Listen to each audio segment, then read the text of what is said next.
Hello students, how are you? I hope and wish you all are fit, fine, healthy and safe. This is Sanjay and welcome back to our online English class Smart English Mantra, the smart solution for English language.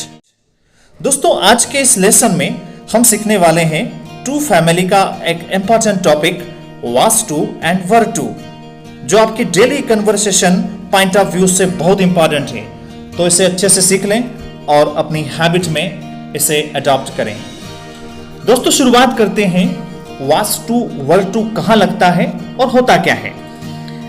अगर किसी sentence में आपको ऐसा बोलना हो कि कोई काम करना था मगर किया नहीं, अगर आप कहें ऐसा कि मुझे आज सुबह बाहर जाना था, इट मीन्स आप जा नहीं पाए। मीन्स जो काम आपको किसी पर्टिकुलर टाइम पर करना था लेकिन वो आपने मिस कर दिया और वो नहीं कर पाए, तो वहां वाज टू और वर टू का यूज होता है।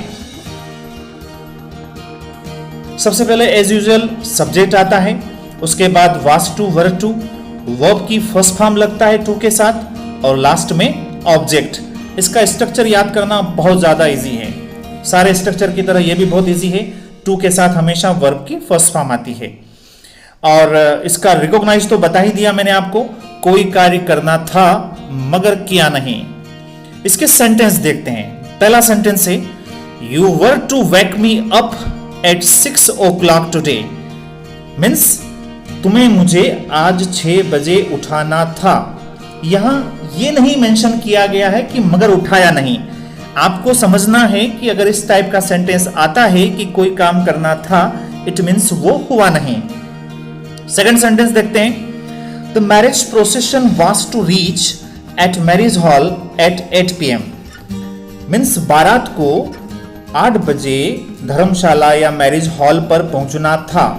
एज यू नो बारात कभी टाइम पे आती नहीं है, सो यहां पर वाज टू का यूज किया है क्योंकि मैरिज प्रोसेशन जो है वो कलेक्टिव नाउन है और सिंगुलर है। इसका तीसरा एग्जांपल देखते हैं, you were to remind me about this. तुम्हें मुझे इसके बारे में याद दिलाना था। मीन्स उसने याद नहीं दिलाया। तो आई होप कि आप समझ गए होंगे कि वाज टू वर टू के साथ वर्ब की फर्स्ट फॉर्म आती है। इसका मतलब वो सेंटेंस हमें मेंशन करना है जो कोई कार्य किसी समय पर करना था मगर किए नहीं। जैसा कि आपको पता है कि हम हर सेंटेंस को पैसिव वॉइस में भी समझते हैं।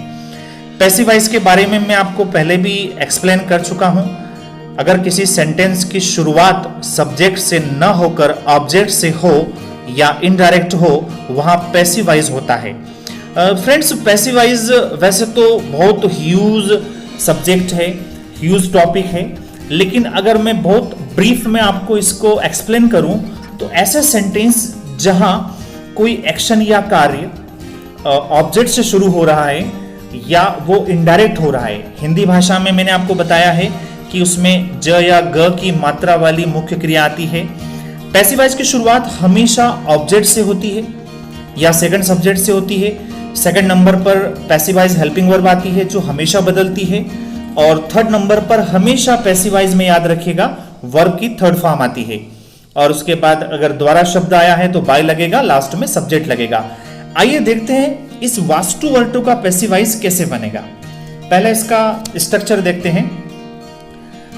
स्ट्रक्चर में सबसे पहले ऑब्जेक्ट या सेकंड सब्जेक्ट, उसके बाद आपका लगेगा वाज टू वर टू और टू के पैसिव वॉइस बनाने के लिए हम लोग बी ऐड करते हैं, तो ये हो जाएगा ऑब्जेक्ट सेकंड सब्जेक्ट के बाद was to be, were to be and V3 always passive voice में, बाय अगर हो सेंटेंस में द्वारा शब्द तो, और लास्ट में आएगा सब्जेक्ट अगर अवेलेबल हो तो।